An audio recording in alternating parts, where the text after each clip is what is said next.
نحمده ونصلي على رسوله الكريم اما بعد فاعوذ بالله من الشيطان الرجيم بسم الله الرحمن الرحيم رب اشرح لي صدري ويسر لي امري واحلل عقدة من لساني يفقهوا قولي۔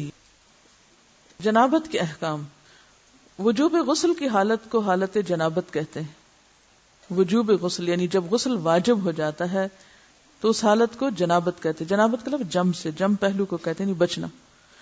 مندرجہ ذیل 4 حالتوں میں مسلمان مرد اور عورت پر غسل کرنا فرض ہو جاتا ہے۔ نمبر 1، جوش کے ساتھ منی خارج ہونے کے بعد، اس میں احتلام بھی داخل ہے، یعنی کوئی ایسا خواب آئے یا ویسے۔ نمبر 2، صحبت کے بعد یعنی سیکشول انٹرکورس کے بعد۔ نمبر 3، حیض کے بعد۔ نمبر 4، نفاس کے بعد یعنی بچے کی پیدائش کے بعد۔ اس میں یاد رکھیے کہ بہت سے لوگ پوچھتے ہیں کہ اگر خواتین انٹرنل چیک اپ کرواتی ہیں تو کیا اس سے غسل واجب ہوتا ہے؟ تو کوئی غسل واجب نہیں ہوتا جب تک کہ ان 4 چیزوں میں سے کوئی چیز نہ ہو۔ صرف منی خارج ہونے سے بات نہیں، بلکہ جوش کے ساتھ منی خارج ہونے کے بعد غسل واجب ہوتا ہے۔ صحبت اور غسل جنابت۔ صحابہ کرام رضی اللہ عنہم کے درمیان غسل جنابت کا ایک مسئلہ زیر بحث آیا۔ ایک گروہ کہتا تھا کہ غسل صرف دخول پہ فرض ہو جاتا ہے، انزال شرط نہیں، یعنی واٹر ڈسچارج جو ہے وہ ضروری نہیں۔ دوسرا گروہ بیان کرتا تھا کہ وجوب غسل کے لیے دخول کے ساتھ انزال بھی شرط ہے۔ یہ طویل مباحثہ کسی فیصلہ کن صورت پر منتج نہ ہوا۔ آخر قرار پایا کہ ام المومنین حضرت عائشہ رضی اللہ عنہا سے دریافت کیا جائے۔ حضرت عائشہ نے کہا کہ رسول اللہ صلی اللہ علیہ وسلم نے فرمایا، اذا جلس بین شعبها الاربع ومس الختان الختان فقد وجب الغسل۔ جب مرد عورت کی 4 شاخوں کے درمیان بیٹھ جائے اور اس کا محل ختنہ عورت کے محل ختنہ کے ساتھ مس کرے تو غسل واجب ہو جاتا ہے۔ تو مسئلہ یہ ثابت ہوا کہ صرف دخول پر ہی مرد اور عورت جنبی ہو جاتے ہیں اور ان پہ غسل واجب ہو جاتا ہے، انزال یعنی منی کا نکلنا شرط نہیں۔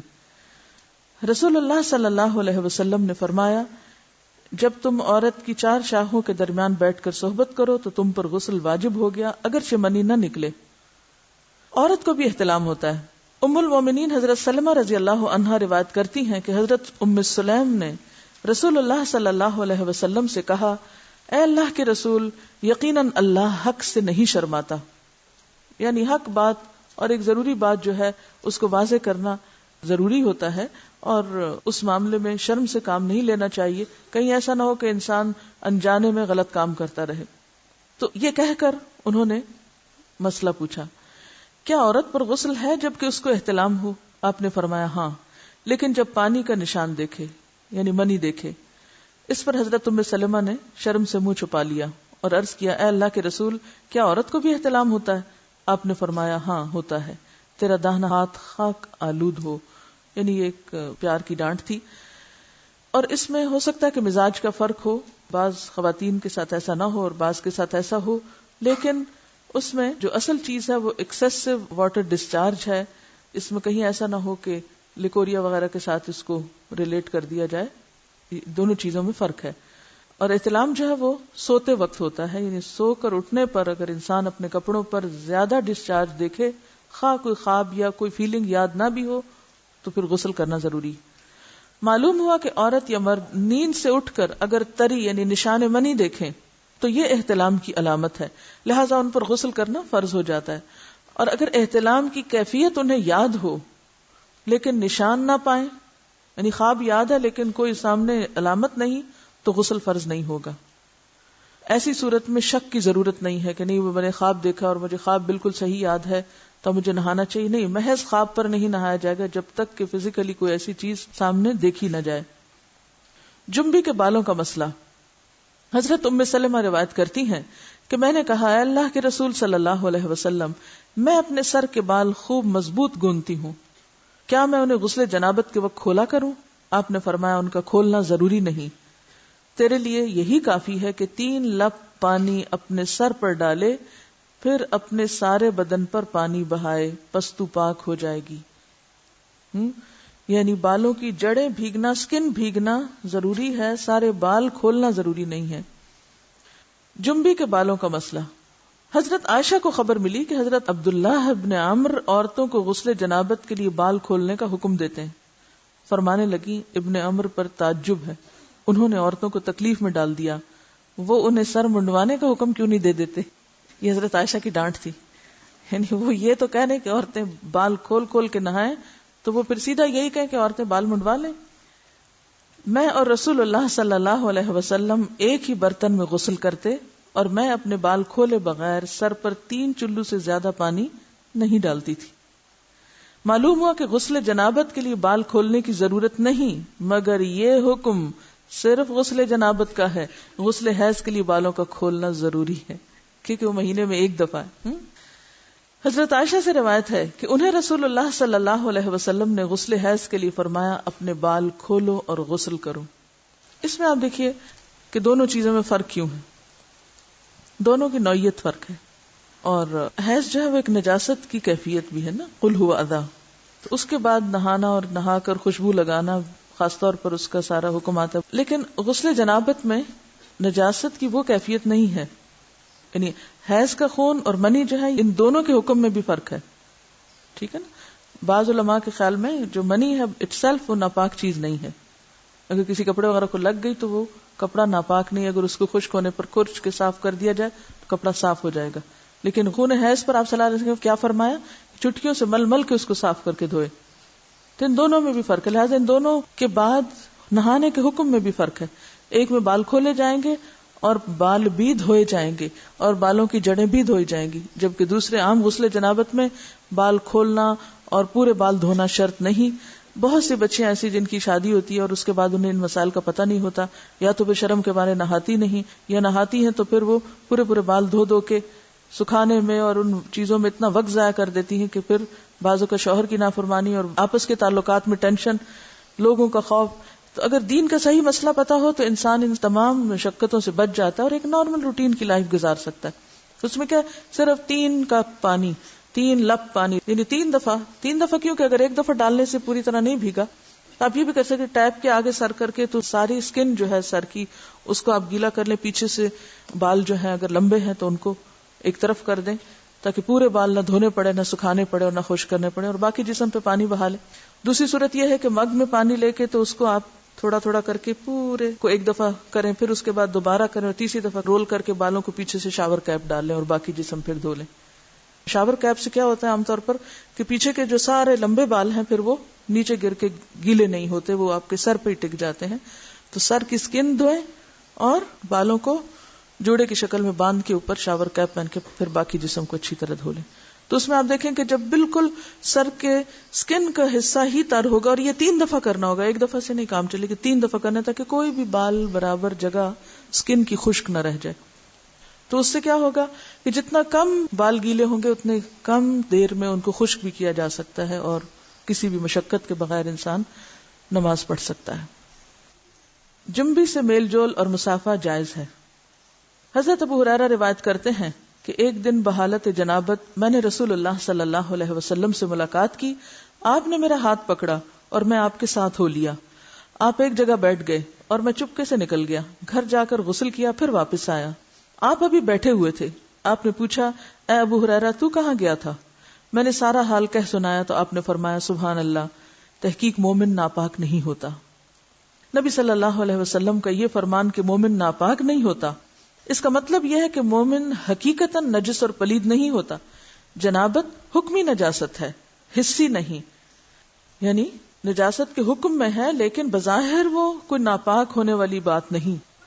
یعنی شریعت نے مصلحت کی بنا پر ایک حالت میں حکماً اس پر غسل واجب کیا ہے. بس جنبی کے ساتھ ملنا جلنا، اٹھنا بیٹھنا، اختلاط، ارتباط، کھانا پینا سب جائز ہے. یہاں یہ بات یاد رہے کہ بعض اوقات ایسا بھی ہوتا ہے کہ انسان حالت جنابت میں ہوتا ہے تو ہمارے ہاں تو اس میں اتنے زیادہ بچیوں کو ڈرایا جاتا ہے کہ ایک قدم بھی اٹھایا تو معلوم نہیں کیا قیامت آ جائے گی اور تم کمرے سے نکل ہی نہیں سکتے جب تک کہ پاک نہ ہو. تو بعض اوقات حالات کا تقاضا ایسا ہوتا ہے کہ جس میں انسان کو کچھ ضروری کام نپٹانے پڑتے ہیں. بعض اوقات جیسے بچوں کو اسکول چھوڑنا ہے یا ان کو ناشتہ بنا کے دینا ہے یا کچھ، تو پھر 2 ایکسٹریم پہ لوگ چلے جاتے ہیں. یا تو پرواہ نہیں کرتے پاک ناپاک ہونے کی، یا یہ ہے کہ وہ اس چیز کو اتنا ایشو بنا لیتے ہیں کہ باقی سارے کام ان کے متاثر ہو کے رہ جاتے ہیں. تو اس چیز کو اپنی حدود میں رکھ کے لائٹلی لینا چاہیے. جو فریضہ ادا کرنا وہ کر لے اور باقی چیزیں جو ہیں ان کو ایشو نہ بنایا جائے. یعنی اگر کسی وقت مجبوراً تھوڑی دیر کے لیے گھر سے بھی نکلنا پڑ جائے، جیسے حضرت ابو ہریرہ باہر نکلے ہوئے تھے، تو اس میں بھی حرج نہیں ہے. اس کا یہ مطلب نہیں کہ آپ ٹال مٹول کر کے تو دن بھر کی نمازیں گنوائیں. یہ صرف رخصت کی بات ہے یا کیا کر سکتے ہیں آپ، اس کی بات ہے. اس کا یہ مطلب نہیں کہ یہ ایک عادت یا ایک روٹین بنا لی جائے ناپاک رہنے کی. بعض لوگ کچھ کھاتے نہیں پیتے نہیں کہ ہم ناپاک ہیں. کھانا پینا بات چیت لین دین، یعنی اگر کسی کا ہاتھ دوسرے پاک بندے سے چھو گیا تو وہ کوئی ناپاک نہیں ہو جائے گا. یا کسی کپڑے کو ہاتھ لگ گیا یا کسی چیز کو یا کسی کھانے کو، تو وہ کھانا ناپاک نہیں ہوگا، کیونکہ یہ حصی نجاست نہیں ہے. آپ کے ہاتھ میں کوئی گندگی نہیں ہے. اگر اس حالت میں کبھی آٹا گوندنا پڑ جائے یا کوئی پیڑا یا روٹی بنانی پڑ جائے، اور دیکھیے کہ بعض اوقات بچے چھوٹے ہیں رو رہے ہیں، ان کو کھانا چاہیے، اور آپ کہیں روتے رہیں جو روتے ہیں، میں تو ناپاک ہوں اس لیے میں تو کوئی کام نہیں کر رہی. تو یہ ایک دوسری ایکسٹریم ہوگی، ایسا کرنا درست نہیں. اگر ضرورت کے تحت تھوڑی دیر، گھنٹہ 2 گھنٹہ کسی وجہ سے ڈیلے کرنا پڑے. بعض اوقات ایسا ہوتا پانی نہیں ہوتا، تو ایسی صورت میں کیا کریں گے؟ ایسی صورت میں آپ ویٹ کریں گے. بعض سپلائی کا پانی 1 گھنٹے تک آ رہا ہے، تو اب آپ کوئی کام کاج نہ کریں، اندر مرغی بن کے بیٹھ جائیں کہ میں ناپاک ہوں میں ناپاک ہوں. نہیں، سب کام کریں اپنے، اور جو پانی آ جائے تو نہا لیں. ایسا کرنے میں کوئی گناہ نہیں، کوئی جرم نہیں، کوئی غلطی نہیں. رسول اللہ صلی اللہ علیہ وسلم نے ایک انصاری کو بلایا. جب وہ آیا تو اس کے سر کے بالوں سے پانی ٹپک رہا تھا. آپ نے پوچھا شاید تم جلدی میں نہائے ہو. اس نے کہا ہاں اے اللہ کے رسول. آپ نے فرمایا حالت جنابت میں اگر کسی سے فوری ملنا ہو اور نہانے میں دیر لگے تو وضو کرنا ہی کافی. حضرت عمر نے آپ سے پوچھا میں رات کو جنبی ہوتا ہوں تو کیا کروں؟ آپ نے فرمایا کہ تم اپنے ذکر کو دھو ڈالو اور وضو کرو اور سو جاؤ. رسول اللہ صلی اللہ علیہ وسلم جب حالت جنابت میں کھانا یا سونا چاہتے تو نماز کے وضو کی طرح وضو کر لیتے. نبی صلی اللہ علیہ وسلم نے فرمایا جو کوئی اپنی بیوی سے صحبت کرے اور پھر دوبارہ کرنا چاہے تو اسے چاہیے کہ دونوں کے درمیان وضو کرے. آپ نے غور کیا ہوگا کہ طہارت کے مسائل بہت تفصیل کے ساتھ اور اپنے اندر بہت ڈیٹیلز رکھتے ہیں، اور بہت سے موضوعات ایسے ہیں کہ جو انسان کی ظاہری زندگی نہیں بلکہ اس کی نجی اور ذاتی زندگی سے متعلق بھی ہیں.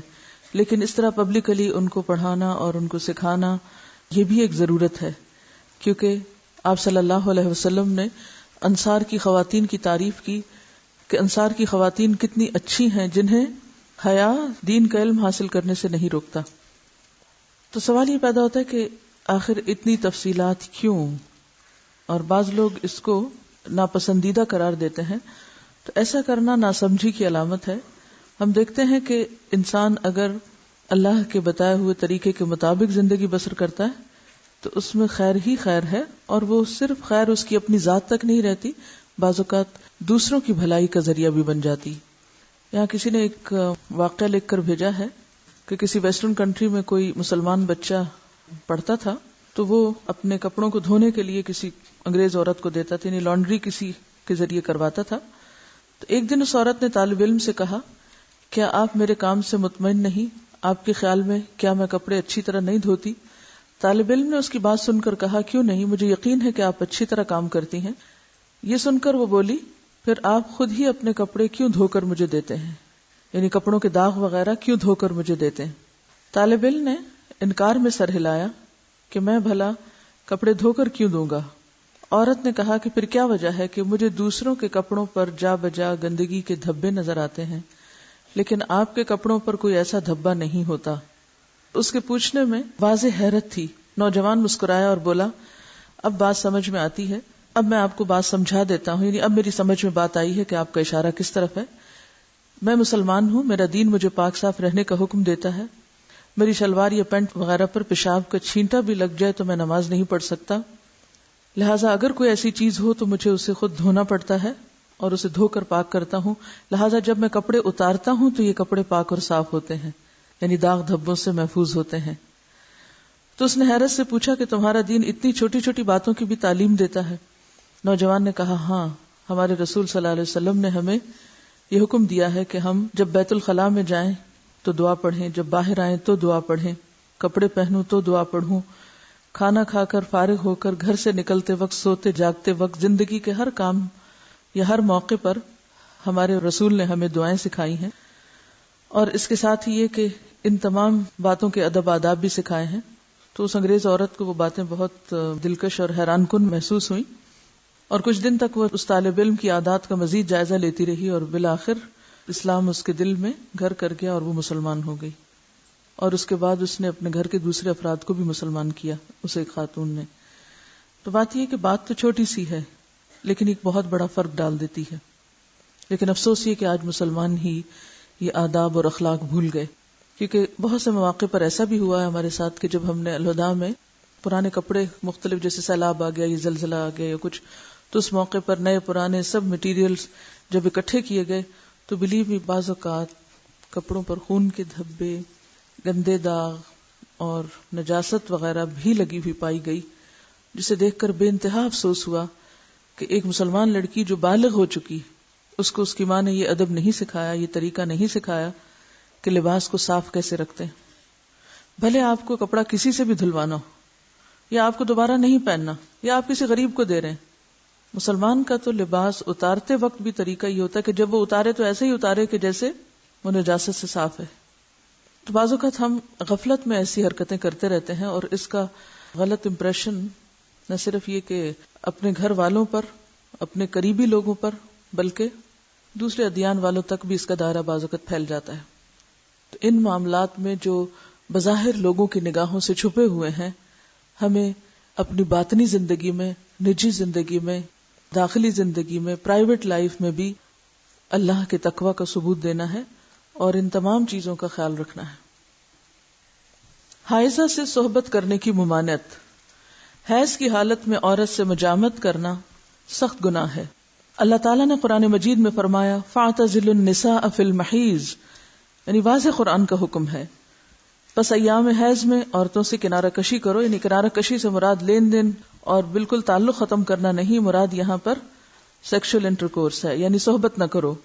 اگر کوئی اس گناہ کا مرتکب ہو جائے تو اس کی بابت نبی صلی اللہ علیہ وسلم نے فرمایا جو شخص بحالت حیض اپنی عورت سے صحبت کرے تو اسے چاہیے کہ نصف دینار صدقہ کرے.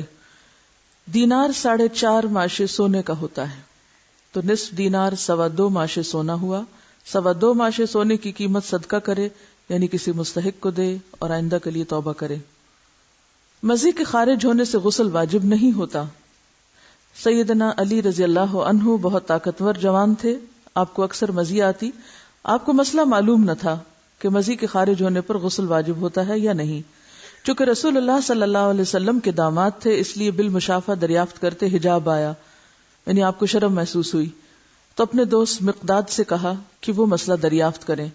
حضرت مقداد نے نبی صلی اللہ علیہ وسلم سے پوچھا. آپ نے فرمایا مزی کے خارج ہونے پر غسل واجب نہیں ہوتا، صرف وضو کرنا چاہیے. نبی صلی اللہ علیہ وسلم نے فرمایا اگر مزی خارج ہو تو آلہ تناسل کو دھو لو اور وضو کر لو. نیز فرمایا اور کپڑے پر جہاں مزی لگی ہو ایک چلو پانی لے کر چھڑک لینا کافی ہے. اب اس میں یہ جو مختلف ٹرمز استعمال ہو رہی ہیں ان میں فرق کیا ہے، یعنی مزی اور منی کا فرق کیا ہے. مزی اس چپکتے ہوئے لیسدار پانی کو کہتے ہیں جو شہوت کے وقت ذکر کے سرے پر نمودار ہوتا ہے، یعنی کہ جو اچھل کر نہیں نکلتا بلکہ ویسے ہی ویٹنس ہوتی. اور منی عضو مخصوص سے لذت اور جوش کے ساتھ ٹپک کر خارج ہونے والا سفید مادہ ہوتا ہے جس سے انسان پیدا ہوتا ہے. اس کے خروج سے آدمی پر غسل فرض ہو جاتا ہے. ودی وہ گاڑھا سفید پانی جو پیشاب سے قبل یا بعد خارج ہوتا ہے، اس کے نکلنے پر غسل کرنا ضروری نہیں. یا اسی طرح لکوریا بھی اس میں آ جاتا ہے. جن عورتوں کو سفید رطوبت یعنی لکوریا کی شکایت ہوتی ہے اس سے بھی غسل لازم نہیں ہوتا، حسب معمول نمازیں ادا کرنی چاہیے. لکوریا کا جو سیکریشن ہے اگر وہ کپڑے پر لگ جائے تو اسی طرح چلو بھر پانی سے اس کو صاف کر لینا چاہیے. حائضہ کو چھونا اور اس کے ساتھ کھانا جائز ہے. حضرت انس رضی اللہ عنہ روایت کرتے ہیں کہ جب عورت حیض سے ہوتی تو یہودی اس کے ساتھ کھاتے پیتے نہیں تھے، تو رسول اللہ صلی اللہ علیہ وسلم نے فرمایا حائضہ سے ہر کام کرو سوائے جماع کے، یعنی حائضہ سے کھانا پینا، اٹھنا بیٹھنا، ملنا جلنا، اسے چھونا، بوس و کنار وغیرہ سب جائز ہے سوائے مجامت کے. حضرت عائشہ روایت کرتی ہیں کہ رسول اللہ صلی اللہ علیہ وسلم مجھے حالت حیض میں ازار باندھنے کا حکم دیتے، سو میں ازار باندھتی. آپ مجھے گلے لگاتے اور میں حیض والی ہوتی. حضرت عائشہ سے روایت ہے کہ نبی صلی اللہ علیہ وسلم نے مسجد میں اپنی اعتکاف گاہ سے مجھے بوریا پکڑانے کا حکم دیا. رگ، بوریا کیا ہوتا ہے؟ رگ یعنی کپڑے کا پیس، یہ جے نماز جیسے ہوتی. میں نے کہا میں حائضہ ہوں. آپ نے فرمایا تیرا حیض تیرے ہاتھ میں نہیں ہے. اور اس حدیث سے لا علمی کی بنا پر آج تک لوگ تسبیح کو ہاتھ نہیں لگانا، جے نماز کو ہاتھ نہیں لگانا، جے نماز پہ بیٹھنا نہیں، اور اگر حالت حیض میں کوئی کپڑے پہنے تو دوبارہ نہیں پہن کے نماز ان میں پڑھنی، یا یہ کہ بستر کی چادریں وغیرہ دھونا ہے، یا اور بہت سے تردد کیے جاتے ہیں، تو یہ سب خود ساختہ باتیں ہیں، ان کی کچھ حقیقت نہیں۔ حضرت عائشہ سے روایت ہے کہ نبی صلی اللہ علیہ وسلم میری گود کو تکیہ بنا کر قرآن حکیم کی تلاوت کرتے تھے حالانکہ میں حائضہ ہوتی۔ اب یہاں بھی آپ دیکھیے بہت سی خواتین پوچھتی ہیں کہ کیا ہم اس حالت میں قرآن کی مجلس میں شریک ہو سکتے ہیں یا نہیں، وہاں بیٹھ سکتے ہیں یا نہیں؟ تو آپ دیکھیے کہ آپ صلی اللہ علیہ وسلم حضرت عائشہ کی گود میں سر رکھ کے قرآن پڑھتے، جبکہ حضرت عائشہ حیض سے ہوتی۔ حائضہ کے قرآن پڑھنے کی کراہت۔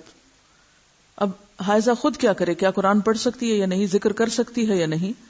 حالت جنابت اور حیض میں قرآن حکیم کی تلاوت کے حرام ہونے کے بارے میں کوئی صحیح حدیث نہیں ہے، یعنی حرام نہیں ہے پڑھنا، مگر ان حالتوں میں مکروہ ضرور ہے، یعنی پسندیدہ نہیں ہے کہ انسان تلاوت کی غرض سے صبح بیٹھ کر قرآن پاک کی کچھ آیات پڑھے۔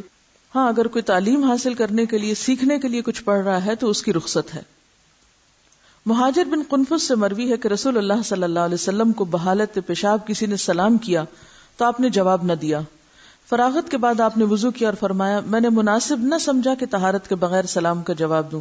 اس کا یہ مطلب نہیں کہ طہارت کے بغیر کہ جب اگر کسی نے وضو نہیں کیا ہو تو وہ سلام کا جواب نہ دے، یا اگر آپ بے وضو ہیں کوئی آپ کو سلام کرے تو آپ جواب نہ دے کہ میرا وضو نہیں ہے۔ اس سے مراد یہ کہ عین اس حالت میں کہ جب انسان ٹوائلٹ میں بیٹھا ہوا ہو اور اس کے جسم سے کچھ نکل رہا ہو اور کوئی سلام کرے اور وہ ساتھ ہی سلام کا جواب دینا شروع کر دے تو اس حالت میں دینا جائز ہے۔ اب حیض کی بھی کنڈیشن ایسی ہوتی ہے نا کہ مسلسل بعض اوقات کچھ سیکریشن ہوتی رہتی ہے، تو ایسی صورت میں اگر انسان عبادت کی غرض سے تلاوت کر رہا ہے تو یہ درست نہیں۔ ہاں تعلیم کی غرض سے اس کی اجازت موجود ہے کیونکہ حرام بہرحال نہیں ہے۔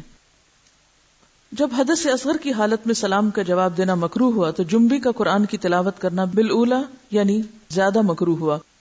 البتہ باقی اذکار کی بابت امام نووی فرماتے ہیں جنبی کے لیے تسبیح اور تحمید، تکبیر اور دیگر دعائیں اور اذکار بالاجماع جائز ہیں، یعنی صبح شام کی دعائیں ہیں یا گھر سے نکلنے کی یا داخل ہونے کی یا جتنے بھی ذکر اذکار کی قسمیں ہیں یہ ساری کی ساری بالاجماع جائز ہیں کہ انسان اٹھتے بیٹھتے چلتے پھرتے یہ سب پڑھ سکتا ہے، خواہ حالت جنابت میں ہو یا پھر حیض میں۔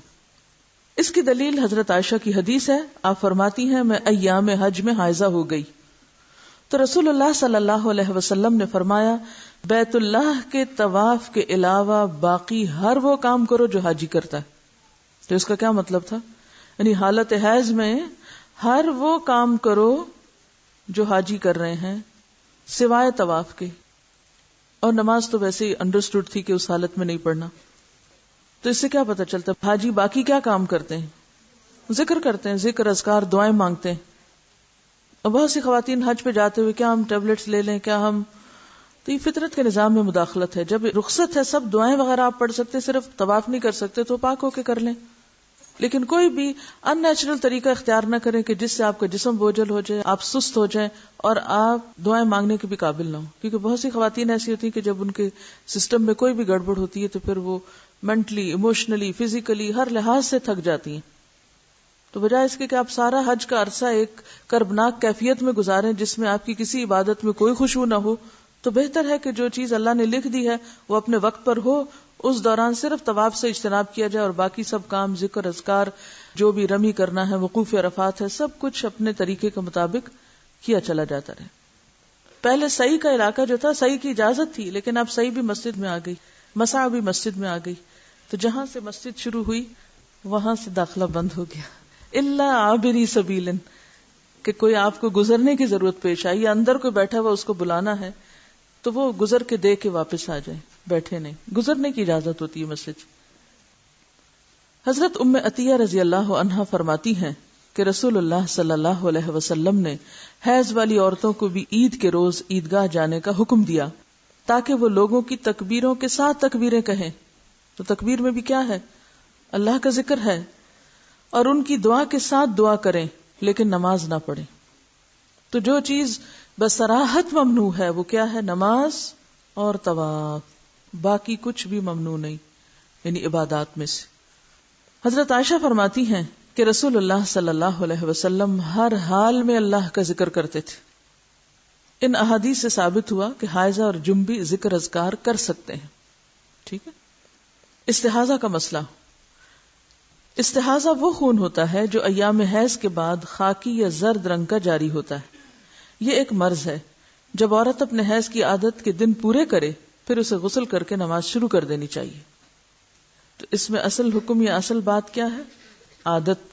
جتنے دن کسی کی عادت ہے اس عادت کے مطابق انسان نماز چھوڑے، یعنی اتنے دن کے لیے، اور بعد میں نہا کر نماز شروع کر دے، خواہ کوئی ڈسچارج ہو بھی تو، کیونکہ وہ خون حیض کا نہیں بلکہ استحاضہ کا ہے جو اس مخصوص مدت کے بعد آتا ہے. حضرت عائشہ سے روایت ہے کہ فاطمہ بنت ابی حبیش رضی اللہ عنہا رسول اللہ صلی اللہ علیہ وسلم کی خدمت میں حاضر ہوئیں اور عرض کیا، اے اللہ کے رسول، مجھے خون استحاضہ آتا ہے اور میں بوجہ خون استحاضہ پاک نہیں ہوتی، کیا میں نماز چھوڑ دوں؟ آپ نے فرمایا، نہیں، خون استحاضہ ایک اندرونی رگ سے بہتا ہے اور یہ خون حیض نہیں.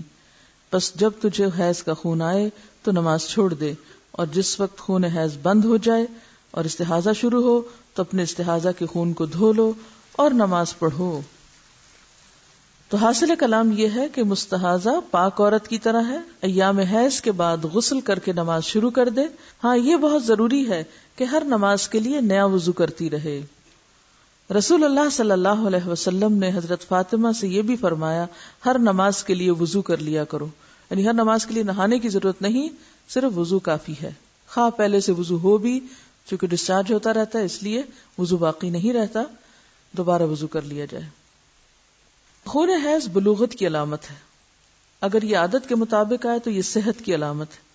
اس کے برعکس استحاضہ بیماری کی علامت ہے. چونکہ یہ خون حیض سے پہلے بھی آتا ہے اور حیض کی مدت گزر جانے کے بعد رکتا نہیں، اس لیے بعض خواتین اسے بھی حیض سمجھ کر نماز چھوڑے رکھتی ہیں. لہٰذا اس مسئلے کو سمجھنا ضروری ہے. خون حیض گاڑھا، سیاہ اور کسی قدر بدبودار ہوتا ہے. جب اس کی مدت ختم ہوتی ہے تو خاکی یا زرد رنگ کی رطوبت خارج ہوتی ہے، مگر وہ حیض نہیں ہوتی. جبکہ خون استحاضہ پتلا اور زرد رنگ کا ہوتا ہے. یہ الگ بات ہے کہ عادت کے دنوں میں کبھی فلو زیادہ ہوتا ہے اور کبھی کم ہوتا ہے، لیکن اپنے مقرر وقت پر انقطاع بھی ہو جاتا ہے. انقطاع الدم یعنی سب ختم ہو جاتا ہے اور وائٹ ڈسچارج شروع ہو جاتا ہے. تو پاکی کب ہوتی ہے؟ جب خون حیض کے ختم ہونے کے بعد وائٹ ڈسچارج شروع ہو. اگر خاتون حیض اور استحاضہ کا فرق پہچانتی ہے تو اس کے مطابق عمل کرے گی، یعنی حیض کے آنے پر نماز چھوڑے گی اور حیض کے بعد استحاضہ کے دوران ہر نماز کے لیے الگ وضو کر کے نماز ادا کرے گی. اگر اسے دونوں خونوں کی پہچان نہیں، البتہ حیض اسے عادت کے مطابق آتا ہے، تو وہ عادت کے دنوں میں نماز ترک کرے گی اور ان کے بعد جو خون آئے گا اسے استحاضہ سمجھے گی. اب اس میں مشکل یہ ہے نا کہ ہر عورت کی عادت فرق ہے، اس لیے اس میں کوئی مفتی کچھ نہیں بتا سکتا، خود ہی اس کا تعین کرنا پڑے گا کہ کن دنوں میں عادت بدل جاتی. کیونکہ عورت کے صرف یہ نہیں کہ اس کو خون کے رنگ سے آپ پہچانیں گے، اس میں دیکھا یہ جائے گا کہ آپ کی اپنی جسمانی کیفیت کب بدلتی ہے. کیونکہ استحاضہ کے خون میں جسمانی کیفیت اتنی متاثر نہیں ہوتی، جبکہ حیض کے دنوں میں اس سے پہلے یا اس کے بعد مزاج پر بھی فرق پڑتا ہے. تو مزاج کی تبدیلی سے اور خون کے رنگ کی تبدیلی سے یا اس کیفیت سے یا اس کے زیادہ یا کم ہونے سے بھی حیض اور استحاضہ کو آپس میں الگ الگ سمجھا جا سکتا ہے. اگر اسے دونوں خونوں کی پہچان نہیں اور حیض بھی عادت کے مطابق نہیں آتا. اب ایک اور مسئلہ تیسرا، نہ حیض کی پہچان ہے اور نہ ہی عادت کا پتہ چلتا ہے، یعنی دن کے مقرر ہونے کی سمجھ ہی نہیں آتی، تو وہ اپنی قریبی رشتہ دار خاتون جو مزاج اور عمر میں اس جیسی ہو، مثلا بہن وغیرہ، اس کی عادت کے مطابق عمل کرے گی حتیٰ کہ اسے پہچان ہو جائے اور اس کی اپنی عادت بن جائے. پھر قیاس کرنا پڑے گا. حائضہ کو نماز اور روزے کی ممانعت. رسول اللہ صلی اللہ علیہ وسلم نے فرمایا، جب عورت حیض سے ہوتی ہے تو نماز پڑھتی ہے نہ روزہ رکھتی ہے، یعنی نہ نماز پڑھتی ہے نہ روزہ رکھتی ہے. ایک عورت معاذہ نے حضرت عائشہ سے دریافت کیا، کیا وجہ ہے کہ حائضہ عورت روزے کی قضا تو دیتی ہے، نماز کی نہیں دیتی؟ حضرت عائشہ نے فرمایا، رسول اللہ صلی اللہ علیہ وسلم کے زمانہ میں ہمیں حیض آیا کرتا تھا تو ہمیں روزے کی قضا کا حکم تو دیا جاتا مگر نماز کی قضا کا حکم نہیں دیا جاتا تھا. یہ ہے صرف وجہ. نفاس کا حکم. بچے کی پیدائش کے بعد جو خون آتا ہے اسے نفاس کہتے ہیں. حضرت ام سلمہ فرماتی ہیں کہ نفاس والی عورتیں رسول اللہ صلی اللہ علیہ وسلم کے زمانے میں 40 دن بیٹھا کرتی تھیں، یعنی نماز نہیں پڑھتی تھی. اکثر صحابہ اور تابعین کے نزدیک نفاس کے خون کی زیادہ سے زیادہ مدت 40 دن ہے. اگر 40 روز کے بعد بھی خون جاری رہے تو اکثر اہل علم کے نزدیک وہ خون استحاضہ ہے جس میں عورت ہر نماز کے لیے وضو کرتی ہے. نفاس کی کم از کم مدت کی کوئی حد نہیں. اچھا یہ بھی یاد رہے کہ بعض خواتین کو نفاس کا عرصہ ختم ہوتے ہی پھر پیریڈ شروع ہو جاتے ہیں، تو ایسی صورت میں اگر دن اوپر چلے جائیں اور پیریڈز کی واضح علامات ہر ایک کو اپنی عادت پتہ ہوتی ہے تو اس کے مطابق پھر وہ چھوڑ سکتی ہے. حضرت انس فرماتے ہیں نفاس کی مدت 40 دن ہے الا یہ کہ خون پہلے ہی بند ہو جائے، کیونکہ بعض لوگوں کو بچے کی ولادت کے بعد کسی قسم کا کوئی خون نہیں آتا تو وہ پہلے دن سے ہی نماز پڑھیں گی. کچھ لوگوں کو 3 دن تک، کچھ کو 7 دن، کچھ 10 دن، کچھ 1 مہینہ، کچھ پورے 40 دن، کبھی زیادہ کبھی کم. تو پھر ان معاملات میں دیکھا کیا جائے گا؟ کوئی کتاب یا اپنا آپ؟ ہر ایک کو اپنی عادت خود دیکھنی پڑے گی. ٹھیک. حضرت انس فرماتے ہیں نفاس کی مدت 40 دن ہے الا یہ کہ خون پہلے ہی بند ہو جائے. امام شافعی فرماتے ہیں اگر عورت کو ولادت کے بعد خون آتا ہی نہیں تو اس پر ضروری ہے کہ وہ غسل کرے اور نماز پڑھے. نفاس اور حیض کے خون کا حکم ایک جیسا ہے، یعنی ان حالات میں نماز، روزہ اور جماع منع ہے. رسول اللہ صلی اللہ علیہ وسلم ایام نفاس کی نمازوں کی قضاء کا حکم نہیں دیتے تھے. ٹھیک ہے. آپ نے یہ سنا ہوگا نا کہ خون حیض کی اقصی مدت یعنی زیادہ سے زیادہ مدت 10 دن ہے. تو یہ قیاس ہے، یعنی ایک اندازہ کیا گیا. آپ دیکھیے کہ فقہا کس طرح اجتہاد کیا کرتے تھے. جب یہ مسئلہ سامنے آیا تو مختلف عورتوں کی عادت معلوم کرائے گی. کم سے کم کتنا ہوتا ہے، زیادہ سے زیادہ کتنا ہوتا ہے. پتہ چلا کہ کم سے کم اتنا اور زیادہ سے زیادہ اتنا، تو لہٰذا یہ 10 دن وہاں سے چلے. نبی صلی اللہ علیہ وسلم نے کوئی 10-12 دن نہیں بتائے. اصل بات عادت کی ہے کہ کتنے دن آپ کی عادت. ڈی این سی کے بعد بھی جو خون ہوتا ہے وہ بھی نفاس میں شمار ہوگا. اس میں بھی کمی بیشی ہوتی ہے. بعض اوقات ایسا بھی ہوتا ہے کہ جتنے مہینے کا بچہ تھا اتنے مہینے کے جو پیریڈز کے دن ہیں اس کے برابر بھی آتا ہے، اور بعض عورتوں کو اس سے کم و بیش. ان کا سوال یہ ہے کہ نفاس میں شروع میں زیادہ بلیڈنگ ہوتی ہے، اس کے بعد آہستہ سے کم ہو جاتی ہے، اور پھر تھوڑے دن میں زیادہ ہو جاتی ہے، پھر کم ہو جاتی ہے. تو کیا یہ سارا عرصہ نفاس ہوگا؟ یہ سارا عرصہ نفاس ہوگا جب تک کہ وائٹ ڈسچارج نہ شروع ہو جائے. وآخر دعوانا ان الحمد للہ رب العالمین. سبحانک اللہم وبحمدک نشہد ان لا الہ الا انت نستغفرک ونتوب الیک.